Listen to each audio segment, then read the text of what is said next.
What's up, y'all? Today I'm going to teach you how to play Raining in Houston by PARTYNEXTDOOR and Drake. I'm going to give you the chord progression, I'm going to break down how to play each chord, and I'm going to give you a strumming pattern that you can use. And there's going to be timestamps in the pinned comment down below so you can refer to that as we go along. But first, here's a preview of what it's going to sound like.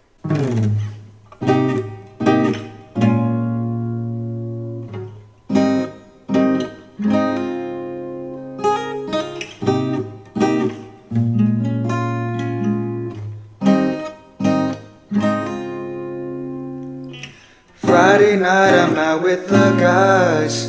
You already called me 5 times. Drinks are flowing, catching my vibe.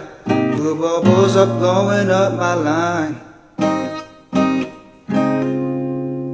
So as you see here, I have a capo on the 4th fret, and every chord that I teach is relative to the capo. You need to know 4 chords for this song, and those 4 chords are G sharp minor 7, F sharp minor 7, E major 7, and A major 7. And here is a breakdown of how to play those chords. So first chord is the G sharp minor 7. We're going to bar the 4th fret, and we're putting our finger on the 6th fret of the A string, and it's going to sound like this.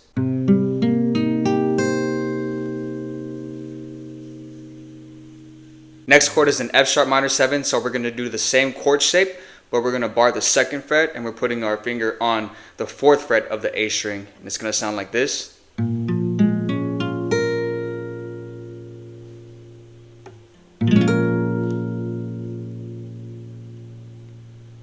Next chord is an E major 7, so we're putting our fingers on the 1st fret of the D and the G string, and the 2nd fret of the A string is going to sound like this.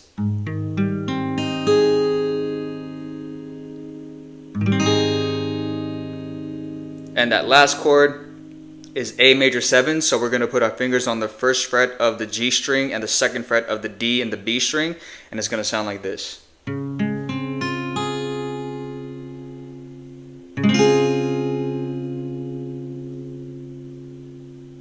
Okay. Now if we think about it in 4 counts, it's going to go like this. 1, 2, 3, 4. 1, 2, 3, 4. 1, 2, 3, 4. 1, 2, 3, 4. And as far as a strumming pattern, I'm really just plucking the strings. So for the G sharp minor 7, I'm plucking the low E, D, G, and B string. And then I'm plucking those same strings for the F sharp minor 7. So I'm plucking it twice for G sharp minor 7, then once for the F sharp minor 7, and then for the E major 7 and A major 7, I'm plucking the 4 middle strings, so the A, D, G, and B. So I'm plucking it twice for the E major 7, and then once for the A major 7. Okay? So really for the G sharp minor 7 and the F sharp minor 7, I'm not even necessarily using my finger on the A string when I'm doing those chords, since I'm not plucking the A string. But if you want to strum it, then you're going to want to put that finger on the A string. Okay? So that's how you play the song. Alright guys, as always, I appreciate you watching this tutorial and tapping into this video. If you have any questions about it, go ahead and comment down below and I'll do my best to answer it.